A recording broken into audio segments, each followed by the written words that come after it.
जरा सोचिए, अगर कोई आपको अनपढ़ कहकर छोड़ दे और कुछ साल बाद आप उसी इंसान के बॉस बन जाएं। उत्तर प्रदेश के कानपुर शहर की एक शांत सी कॉलोनी में रहने वाली एक साधारण सी लड़की थी जिसका नाम सुनीता था और वो बहुत ही गरीब परिवार से आती थी। उसके पिता एक छोटी सी चाय की दुकान चलाते थे और मां घरों में काम करके जैसे तैसे घर चलाने में मदद करती थी।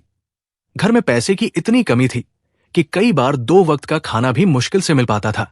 लेकिन इन सब परेशानियों के बावजूद सुनीता का स्वभाव बहुत ही शांत, समझदार और मेहनती था।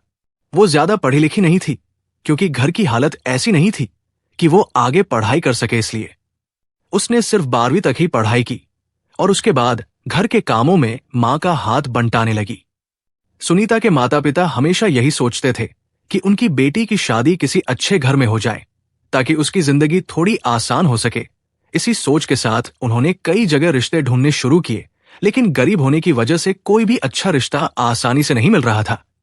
तभी एक दिन उनके घर एक रिश्ते की बात आई जो सुनने में किसी सपने से कम नहीं थी, क्योंकि रिश्ता एक ऐसे लड़के का था जो भारतीय पुलिस सेवा यानी आईपीएस अधिकारी था और उसका नाम विक्रम था। विक्रम का परिवार भी कानपुर में ही रहता था और समाज में उनका काफी रुतबा था। जब यह रिश्ता आया तो सुनीता के माता पिता को यकीन ही नहीं हुआ कि इतना बड़ा परिवार उनकी बेटी के लिए रिश्ता लेकर आ सकता है। लेकिन विक्रम के परिवार वालों को एक सीधी सादी और संस्कारी लड़की चाहिए थी, इसलिए उन्होंने ज्यादा पढ़ाई लिखाई पर ध्यान नहीं दिया और कुछ ही मुलाकातों के बाद सुनीता और विक्रम की शादी तय हो गई। शादी बहुत ही धूमधाम से हुई और सुनीता पहली बार अपने जीवन में इतनी बड़ी और आलीशान दुनिया देख रही थी। उसके लिए सब कुछ नया था, बड़ा घर, नौकर चाकर, गाड़ियां और समाज में मिलने वाला सम्मान। शुरुआत में उसे लगा कि उसकी जिंदगी सच में बदल गई है और अब उसे कभी भी गरीबी या दुख नहीं देखना पड़ेगा। लेकिन शादी के कुछ ही महीनों बाद उसे धीरे धीरे महसूस होने लगा कि इस बड़े घर की चमक के पीछे बहुत सारी कड़वी सच्चाइयां भी छिपी हुई है, क्योंकि विक्रम का स्वभाव बहुत ही घमंडी था और उसे अपने आईपीएस अधिकारी होने का बहुत ज्यादा अभिमान था। वो अक्सर सुनीता से कहता था कि तुम मेरे लायक नहीं हो, तुम तो बस एक अनपढ़ लड़की हो जिसे सही से बोलना तक नहीं आता। सुनीता चुपचाप उसकी बातें सुन लेती थी क्योंकि वो अपने पति की इज्जत करती थी और घर में शांति बनाए रखना चाहती थी। लेकिन विक्रम का व्यवहार दिन प्रतिदिन और ज्यादा कठोर होता जा रहा था। वो अक्सर अपने दोस्तों और रिश्तेदारों के सामने भी सुनीता का मजाक उड़ाता था और कहता था कि मेरे नसीब खराब थे जो मुझे इतनी अनपढ़ पत्नी मिली। सुनीता को ये बातें बहुत चोट पहुंचाती थी, लेकिन वो कभी किसी से शिकायत नहीं करती थी। वो बस चुपचाप सब सहती रहती थी और अपने घर को संभालने में लगी रहती थी। समय बीतता गया और शादी को करीब 2 साल हो गए, लेकिन विक्रम का रवैया बिल्कुल नहीं बदला, बल्कि वो और ज्यादा घमंडी होता जा रहा था। एक दिन विक्रम के कुछ बड़े अधिकारी उसके घर पर खाने के लिए आने वाले थे और घर में काफी तैयारी चल रही थी। सुनीता सुबह से ही रसोई में लगी हुई थी ताकि सब कुछ अच्छे से हो सके। लेकिन जब अधिकारी आए तो बातचीत के दौरान सुनीता से अंग्रेजी में एक सवाल पूछा गया जिसका वो सही से जवाब नहीं दे पाई। बस इसी छोटी सी बात पर विक्रम को बहुत गुस्सा आ गया और जैसे ही मेहमान चले गए उसने सुनीता को बहुत अपमानित किया और गुस्से में कहा कि तुम्हारी वजह से आज मेरी इज्जत चली गई। तुम जैसी अनपढ़ लड़की मेरे नाम पर एक धब्बा हो। उस दिन पहली बार सुनीता की आंखों से आंसू रुक नहीं पाए, क्योंकि उसने कभी नहीं सोचा था कि उसका पति उसे इतनी बुरी तरह अपमानित करेगा। लेकिन कहानी यही खत्म नहीं हुई, क्योंकि उसी रात विक्रम ने गुस्से में एक ऐसा फैसला लिया जिसने सुनीता की पूरी जिंदगी बदल दी। उसने साफ शब्दों में कह दिया कि अब वो इस रिश्ते को और नहीं निभाना चाहता, क्योंकि उसे अपने स्तर की पढ़ी लिखी और स्मार्ट पत्नी चाहिए। उसने सुनीता से कहा कि तुम मेरे घर और मेरी जिंदगी दोनों से निकल जाओ। सुनीता को यकीन ही नहीं हुआ कि उसका पति इतनी आसानी से उसे छोड़ सकता है, लेकिन सच यही था और अगले ही दिन वो अपने मायके वापस भेज दी गई। जब वो अपने पिता के छोटे से घर में वापस आई तो उसके माता पिता को यह देखकर बहुत दुख हुआ, लेकिन उन्होंने अपनी बेटी को संभाला और उसे हिम्मत दी कि जिंदगी यही खत्म नहीं होती। धीरे धीरे सुनीता ने खुद को संभालना शुरू किया और उसने पहली बार अपने जीवन के बारे में गंभीरता से सोचना शुरू किया, क्योंकि उसे अब समझ में आ गया था कि अगर इंसान के पास शिक्षा और आत्मसम्मान नहीं हो तो समाज उसे कभी सम्मान नहीं देता। इसी सोच के साथ सुनीता ने एक ऐसा फैसला लिया जिसने उसकी जिंदगी की दिशा ही बदल दी। सुनीता ने उस रात बहुत देर तक नींद नहीं आने दी, क्योंकि उसके मन में एक ही बात बार बार घूम रही थी कि आखिर उसकी गलती क्या थी। क्या सिर्फ इसलिए कि वो ज्यादा पढ़ी लिखी नहीं थी, इसलिए उसके साथ ऐसा व्यवहार किया गया? क्या इंसान की इज्जत सिर्फ डिग्री से तय होती है? वो बिस्तर पर लेटी छत को देखते हुए यही सब सोचती रही, और उसी रात उसके दिल में एक ऐसी आग जल चुकी थी जो अब उसके जीवन की दिशा बदलने वाली थी। उसने मन ही मन ठान लिया कि अब वो खुद को इतना मजबूत बनाएगी कि दुनिया उसे कभी अनपढ़ या कमजोर कहने की हिम्मत ना करे। अगली सुबह जब सूरज की हल्की रोशनी उनके छोटे से घर की खिड़की से अंदर आ रही थी, तब सुनीता चुपचाप उठकर अपने पिता की चाय की दुकान पर पहुंच गई। उसके पिता उसे देखकर थोड़ा हैरान हुए, क्योंकि पहले वो कभी दुकान पर नहीं आती थी। लेकिन उस दिन सुनीता के चेहरे पर एक अलग ही गंभीरता थी। उसने अपने पिता से कहा कि पिताजी, मुझे फिर से पढ़ाई शुरू करनी है। मैं अब अपनी जिंदगी खुद बनाना चाहती हूं। उसके पिता पहले तो थोड़ा चुप हो गए, क्योंकि उन्हें पता था कि पढ़ाई के लिए पैसे जुटाना उनके लिए आसान नहीं होगा। लेकिन अपनी बेटी की आंखों में जो दृढ़ता उन्होंने देखी, वो पहले कभी नहीं देखी थी। उन्होंने बिना ज्यादा सोचे कहा कि अगर तुम्हारा मन पढ़ने का है तो मैं हर हाल में तुम्हारा साथ दूंगा, चाहे मुझे दिन रात मेहनत ही क्यों न करनी पड़े। सुनीता ने उसी दिन से अपनी नई जिंदगी की शुरुआत कर दी। उसने पास के एक कोचिंग सेंटर के बारे में जानकारी जुटाई, जहां सिविल सेवा की तैयारी करवाई जाती थी। जब वो पहली बार वहां पहुंची तो उसे बहुत झिझक महसूस हो रही थी, क्योंकि वहां बैठे ज्यादातर छात्र बहुत पढ़े लिखे और आत्मविश्वासी लग रहे थे, जबकि वो खुद को उनके सामने बहुत छोटा महसूस कर रही थी। लेकिन उसने अपने दिल को मजबूत किया और कोचिंग में दाखिला ले लिया। शुरुआती दिनों में पढ़ाई उसके लिए बहुत कठिन थी, क्योंकि कई विषय ऐसे थे जिन्हें उसने पहले कभी ठीक से पढ़ा ही नहीं था। अंग्रेजी के शब्द समझने में उसे बहुत परेशानी होती थी, और कई बार तो उसे लगता था कि शायद वो ये सब नहीं कर पाएगी। लेकिन हर बार जब उसके मन में हार मानने का विचार आता तो उसे विक्रम की कही हुई बातें याद आ जाती कि तुम अनपढ़ हो, तुम मेरे लायक नहीं हो, और वही शब्द उसके अंदर फिर से हिम्मत भर देते। दिन बीतते गए और सुनीता का जीवन अब पूरी तरह पढ़ाई के इर्द गिर्द घूमने लगा। सुबह जल्दी उठकर वो घर के कामों में मां की मदद करती, फिर कोचिंग जाती और शाम को वापस आकर देर रात तक पढ़ाई करती रहती। कई बार तो उसकी आंखें थककर बंद होने लगती, लेकिन वो फिर भी किताबों के सामने बैठी रहती, क्योंकि अब उसके पास खोने के लिए कुछ भी नहीं था, लेकिन पाने के लिए पूरी दुनिया थी। समय के साथ साथ उसकी मेहनत रंग लाने लगी, और जो विषय पहले उसे बहुत कठिन लगते थे अब धीरे धीरे समझ में आने लगे। कोचिंग के शिक्षक भी उसकी लगन देखकर उसे प्रोत्साहित करने लगे, और कई बार कहते कि अगर तुम इसी तरह मेहनत करती रही तो एक दिन जरूर सफल होगी। लगभग 2 साल ऐसे ही गुजर गए, और अब सुनीता पहले से कहीं ज्यादा आत्मविश्वासी हो चुकी थी। उसके बोलने के अंदाज में भी बदलाव आ गया था, और अब वो अंग्रेजी के सवालों का जवाब भी ठीक से देने लगी थी। उसके पिता जब उसे पढ़ते हुए देखते तो उनके चेहरे पर गर्व साफ दिखाई देता था, क्योंकि उन्हें महसूस होने लगा था कि उनकी बेटी अब सच में कुछ बड़ा करने जा रही है। इसी दौरान सिविल सेवा परीक्षा का समय आ गया, और सुनीता ने पूरी मेहनत और उम्मीद के साथ परीक्षा दी। परीक्षा के बाद के दिन उसके लिए बहुत बेचैन करने वाले थे, क्योंकि उसे हर समय यही चिंता रहती थी कि पता नहीं उसका परिणाम कैसा आएगा। लेकिन उसने खुद को समझाया कि उसने पूरी ईमानदारी से मेहनत की है, और अब जो भी होगा वो किस्मत पर छोड़ देना चाहिए। कुछ महीनों बाद जब परीक्षा का परिणाम घोषित हुआ तो वो दिन सुनीता और उसके परिवार के लिए किसी त्योहार से कम नहीं था, क्योंकि उसने पहली ही कोशिश में सिविल सेवा परीक्षा पास कर ली थी। जब उसने ये खबर अपने पिता को सुनाई तो उनकी आंखों में खुशी के आंसू आ गए, और उन्होंने अपनी बेटी को गले से लगा लिया। उस दिन उस छोटे से घर में जितनी खुशी थी शायद पहले कभी नहीं थी, क्योंकि एक चाय वाले की बेटी अब देश की सबसे कठिन परीक्षाओं में से एक पास कर चुकी थी, और पूरे मोहल्ले में उसकी चर्चा होने लगी थी। लेकिन असली खुशी तब हुई जब कुछ समय बाद अंतिम परिणाम आया, और उसमें यह साफ हो गया कि सुनीता को भारतीय प्रशासनिक सेवा यानी IAS के लिए चुना गया है। जब यह खबर पूरे इलाके में फैली तो हर कोई हैरान था, क्योंकि जिस लड़की को कभी अनपढ़ कहा गया था वही अब एक बड़ी अधिकारी बनने जा रही थी। सुनीता के मन में उस समय कोई घमंड नहीं था, बल्कि एक शांत संतोष था, क्योंकि उसने अपनी मेहनत से खुद को साबित कर दिया था, और अब उसकी जिंदगी का नया अध्याय शुरू होने वाला था। इसके बाद उसकी ट्रेनिंग शुरू हुई, जहां उसने प्रशासनिक कामकाज, कानून और नेतृत्व के बारे में गहराई से सीखा और धीरे धीरे वो एक मजबूत और आत्मविश्वासी अधिकारी बनकर सामने आई। कुछ साल बाद जब उसकी पहली बड़ी पोस्टिंग आई तो वो दिन भी उसके जीवन का बहुत महत्वपूर्ण दिन था, क्योंकि अब वो एक जिले की जिलाधिकारी बनकर जिम्मेदारी संभालने जा रही थी।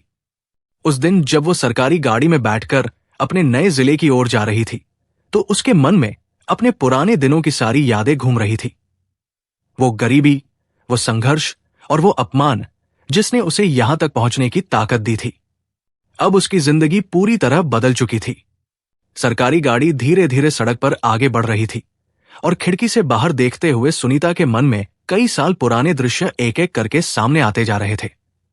वही छोटी सी चाय की दुकान, पिता का पसीने से भीगा चेहरा, मां के हाथों की मेहनत और वो दिन जब उसे अनपढ़ कहकर घर से निकाल दिया गया था। लेकिन अब सब कुछ बदल चुका था, क्योंकि वही लड़की आज एक बड़े जिले की जिलाधिकारी बनकर जा रही थी और उसकी जिम्मेदारियां अब सिर्फ उसके परिवार तक सीमित नहीं थी, बल्कि पूरे जिले की जनता उससे उम्मीद लगाए बैठी थी। जब सुनीता पहली बार अपने कार्यालय पहुंची तो वहां पहले से ही कई अधिकारी और कर्मचारी उसका स्वागत करने के लिए खड़े थे। सभी ने बहुत सम्मान के साथ उसका स्वागत किया और उसे उसकी कुर्सी तक लेकर गए। वो कुर्सी सिर्फ एक पद नहीं थी, बल्कि उन सालों की मेहनत, अपमान और संघर्ष का परिणाम थी, जिसे उसने कभी हार न मानते हुए पार किया था। सुनीता ने बहुत शांत और आत्मविश्वास से अपने काम की शुरुआत की। वो हर फाइल को ध्यान से पढ़ती, लोगों की समस्याएं सुनती और कोशिश करती कि जितना हो सके उतना न्याय और ईमानदारी से फैसले ले सके। कुछ ही महीनों में जिले में उसकी छवि एक सख्त लेकिन ईमानदार अधिकारी की बन गई थी और लोग उसके काम की तारीफ करने लगे थे। इसी बीच एक दिन जिला प्रशासन की एक बड़ी बैठक रखी गई, जिसमें पुलिस विभाग के कई वरिष्ठ अधिकारी भी आने वाले थे, क्योंकि जिले में कानून व्यवस्था को लेकर कुछ महत्वपूर्ण निर्णय लेने थे। उस दिन मीटिंग हॉल में सभी अधिकारी समय से पहले ही पहुंच गए थे और सुनीता भी अपनी कुर्सी पर बैठकर फाइलें देख रही थी। कुछ ही देर में दरवाजा खुला और पुलिस विभाग के कुछ अधिकारी अंदर आए। उनके साथ एक ऐसा चेहरा भी था जिसे देखकर सुनीता कुछ क्षणों के लिए बिल्कुल शांत हो गई, क्योंकि वो चेहरा उसके अतीत का सबसे कड़वा हिस्सा था। वो व्यक्ति और कोई नहीं बल्कि विक्रम था। विक्रम अब उसी जिले में पुलिस अधीक्षक के रूप में तैनात था और उसे इस बात का बिल्कुल अंदाजा नहीं था कि जिस जिलाधिकारी के साथ उसे बैठक करनी है वो वही लड़की है जिसे उसने सालों पहले अनपढ़ कहकर अपनी जिंदगी से निकाल दिया था। जब विक्रम की नजर सामने बैठी जिलाधिकारी पर पड़ी तो वो कुछ क्षणों के लिए जैसे पत्थर का हो गया, क्योंकि उसे अपनी आंखों पर विश्वास ही नहीं हो रहा था। सामने वही सुनीता बैठी थी, लेकिन अब वो पहले वाली सुनीता नहीं थी। उसके चेहरे पर आत्मविश्वास था, उसकी आंखों में दृढ़ता थी और उसके व्यक्तित्व में एक अलग ही गरिमा दिखाई दे रही थी। मीटिंग हॉल में मौजूद बाकी लोगों को शायद इस बात का अंदाजा नहीं था कि उन दोनों के बीच कैसी पुरानी कहानी छिपी हुई है, लेकिन विक्रम के चेहरे का रंग धीरे धीरे बदल रहा था, क्योंकि उसे अब समझ में आ रहा था कि समय ने कितना बड़ा पलटवार किया है। सुनीता ने अपने भावों को पूरी तरह नियंत्रित रखा और बिल्कुल सामान्य तरीके से मीटिंग शुरू की। उसने जिले की स्थिति के बारे में बात की, कानून व्यवस्था को मजबूत करने के निर्देश दिए और सभी अधिकारियों से उनके विभाग की रिपोर्ट मांगी। जब विक्रम की बारी आई तो वो कुछ क्षणों के लिए शब्द ही नहीं ढूंढ पाया, क्योंकि उसके सामने बैठी महिला वही थी जिसे उसने कभी अपमानित किया था। लेकिन अब हालात ऐसे थे कि उसे उसी के सामने खड़े होकर रिपोर्ट देनी पड़ रही थी। मीटिंग के दौरान सुनीता ने कभी भी अपने पुराने रिश्ते का जिक्र नहीं किया और न ही उसके व्यवहार में कोई अहंकार दिखाई दिया। उसने सिर्फ एक अधिकारी की तरह अपने कर्तव्य निभाए और सभी से उम्मीद की कि वे भी अपने काम को ईमानदारी से करें। मीटिंग खत्म होने के बाद जब सभी अधिकारी धीरे धीरे बाहर जाने लगे तो विक्रम कुछ देर वही खड़ा रहा। शायद वो समझ नहीं पा रहा था कि उससे क्या कहा जाए या कैसे कहा जाए। सुनीता अपनी फाइलें समेट रही थी, तभी विक्रम धीरे धीरे उसके सामने आया और कुछ क्षण चुप रहने के बाद बोला कि मुझे उम्मीद नहीं थी कि जिंदगी हमें इस तरह फिर से आमने सामने खड़ा कर देगी। सुनीता ने शांत स्वर में उसकी ओर देखा, लेकिन उसके चेहरे पर कोई गुस्सा या कटुता नहीं थी। उसने बस इतना कहा कि जिंदगी बहुत अजीब तरीके से हमें सबक सिखाती है और कभी कभी वही लोग हमारी सबसे बड़ी प्रेरणा बन जाते हैं। जिन्हें हम कभी अपने जीवन की सबसे बड़ी तकलीफ समझते थे। विक्रम के पास उस समय कहने के लिए ज्यादा शब्द नहीं थे, क्योंकि उसे अपने पुराने व्यवहार की याद आ रही थी और उसे एहसास हो रहा था कि उसने उस समय कितना बड़ा अन्याय किया था। उस दिन के बाद विक्रम कई बार सोचता रहा कि अगर उसने उस समय सुनीता को अपमानित न किया होता तो शायद आज हालात कुछ और होते। लेकिन अब समय बहुत आगे निकल चुका था और जो हो चुका था उसे बदला नहीं जा सकता था। दूसरी ओर सुनीता के मन में अब कोई बदले की भावना नहीं थी, क्योंकि उसने अपने संघर्ष से ये सीख लिया था कि असली जीत किसी को नीचा दिखाने में नहीं बल्कि खुद को इतना ऊंचा उठाने में होती है कि दुनिया खुद सम्मान देने लगे। अब वो पूरी ईमानदारी से अपने काम में लगी हुई थी और उसका एक ही उद्देश्य था कि वो अपने पद का उपयोग लोगों की भलाई के लिए करे। समय धीरे धीरे आगे बढ़ रहा था और जिले में कई महत्वपूर्ण फैसले लिए जा रहे थे, जिनमें पुलिस और प्रशासन दोनों को मिलकर काम करना पड़ता था। ऐसे ही कामों के दौरान सुनीता और विक्रम को कई बार एक दूसरे के साथ बैठकर चर्चा करनी पड़ती थी और हर बार विक्रम के मन में एक अजीब सी झिझक और पछतावा दिखाई देता था। लेकिन सुनीता हमेशा पूरी पेशेवर ईमानदारी के साथ व्यवहार करती थी और उसने कभी भी अपने अतीत को अपने काम के बीच नहीं आने दिया। उसकी यही परिपक्वता धीरे धीरे पूरे जिले के लिए एक उदाहरण बनती जा रही थी। दिन धीरे धीरे गुजरते जा रहे थे और जिले में सुनीता के काम की चर्चा हर जगह होने लगी थी, क्योंकि वो हर समस्या को बहुत शांति और समझदारी से हल करने की कोशिश करती थी। चाहे वो गरीब किसानों की परेशानी हो, महिलाओं की सुरक्षा का मुद्दा हो या फिर प्रशासन से जुड़ी कोई बड़ी योजना, वो हर काम को पूरी ईमानदारी से करने की कोशिश करती थी। और यही वजह थी कि कुछ ही महीनों में जिले के लोग उसे बहुत सम्मान की नजर से देखने लगे थे। पुलिस विभाग और प्रशासन को अक्सर साथ मिलकर काम करना पड़ता था, इसलिए कई बार सुनीता और विक्रम की मुलाकात मीटिंग्स और निरीक्षण के दौरान हो जाती थी। हर बार विक्रम के चेहरे पर एक अजीब सी झिझक दिखाई देती थी, क्योंकि उसके मन में अपने पुराने व्यवहार को लेकर बहुत पछतावा था। लेकिन वो समझ नहीं पा रहा था कि वो सुनीता से कैसे माफी मांगे। एक दिन जिले में कानून व्यवस्था को लेकर एक बड़ी समीक्षा बैठक रखी गई, जिसमें सभी प्रमुख अधिकारी मौजूद थे। मीटिंग के बाद जब सभी लोग धीरे धीरे बाहर निकलने लगे तो विक्रम कुछ देर वहीं रुक गया। शायद वो आज अपने मन की बात कहने का साहस जुटा चुका था। सुनीता अपनी फाइलें समेट रही थी, तभी विक्रम धीरे से उसके सामने आकर खड़ा हो गया और कुछ क्षण चुप रहने के बाद उसने बहुत धीमी आवाज में कहा कि मुझे तुमसे एक बात कहनी है। सुनीता ने शांत भाव से उसकी ओर देखा और कहा कि कहिए। विक्रम कुछ पल तक शब्द खोजता रहा, फिर उसने कहा कि मुझे अपने पुराने व्यवहार के लिए बहुत पछतावा है। उस समय मुझे अपने पद और घमंड पर इतना अहंकार था कि मैं ये भूल गया था कि इंसान की असली कीमत उसकी इंसानियत से होती है, पढ़ाई और पद से नहीं। मैंने तुम्हें बहुत दुख दिया और शायद उस गलती को कभी पूरी तरह सुधार नहीं सकता, लेकिन फिर भी मैं दिल से माफी मांगना चाहता हूं। कमरे में कुछ क्षणों के लिए पूरी खामोशी छा गई। विक्रम की आंखों में सच में पछतावा दिखाई दे रहा था। सुनीता ने कुछ पल तक उसे देखा और फिर बहुत शांत स्वर में कहा कि जिंदगी में हर इंसान से गलतियां होती है, लेकिन असली बात यह होती है कि इंसान उनसे क्या सीखता है। अगर आज आपको अपनी गलती का एहसास है तो वही सबसे बड़ी बात है। उसके शब्दों में कोई कटुता नहीं थी, बल्कि एक गहरी परिपक्वता थी जो वर्षों के संघर्ष से आई थी। विक्रम ने धीरे से सिर झुका लिया, क्योंकि शायद उसे उम्मीद नहीं थी कि सुनीता इतनी सहजता से जवाब देगी। सुनीता ने आगे कहा कि अगर उस समय आप मुझे अनपढ़ कहकर अपमानित नहीं करते तो शायद मैं आज यहां तक पहुंचने का साहस भी नहीं जुटा पाती। उस अपमान ने ही मुझे खुद को साबित करने की ताकत दी थी। इसलिए मैं अब उस बात को एक कड़वी याद की तरह नहीं बल्कि एक सीख की तरह देखती हूं। यह सुनकर विक्रम कुछ पल तक चुप रहा, क्योंकि उसे महसूस हो रहा था कि जिस लड़की को उसने कभी कमजोर समझा था वही आज उससे कहीं ज्यादा मजबूत और समझदार बन चुकी थी। उस दिन के बाद उनके बीच का रिश्ता पूरी तरह बदल गया। अब वो पति पत्नी के रूप में नहीं बल्कि दो जिम्मेदार अधिकारियों के रूप में एक दूसरे के साथ काम कर रहे थे और दोनों ही अपने अपने कर्तव्यों को ईमानदारी से निभाने की कोशिश कर रहे थे। समय के साथ साथ जिले में कई बड़े बदलाव आने लगे। प्रशासनिक योजनाएं बेहतर तरीके से लागू होने लगी, कानून व्यवस्था मजबूत हुई और लोगों को यह महसूस होने लगा कि उनके जिले में सच में ईमानदार अधिकारी काम कर रहे हैं। एक दिन सुनीता अपने पुराने घर यानी अपने माता पिता से मिलने गई। वही छोटा सा घर, वही गली, वही चाय की दुकान। लेकिन आज उस दुकान के सामने खड़े लोगों की नजरों में गर्व था, क्योंकि ये उसी चाय वाले की बेटी थी जिसने अपनी मेहनत से इतनी बड़ी पहचान बनाई थी।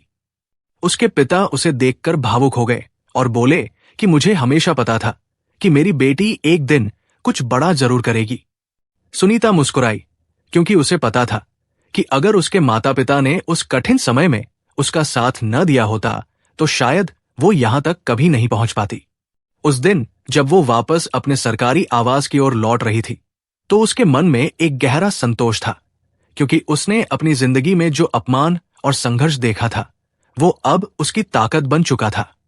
वो जानती थी कि जिंदगी में इंसान को कभी भी खुद को कमजोर नहीं समझना चाहिए, क्योंकि हालात चाहे कितने भी कठिन क्यों न हो, अगर इंसान के अंदर मेहनत और आत्मविश्वास हो तो वो अपनी किस्मत खुद बदल सकता है।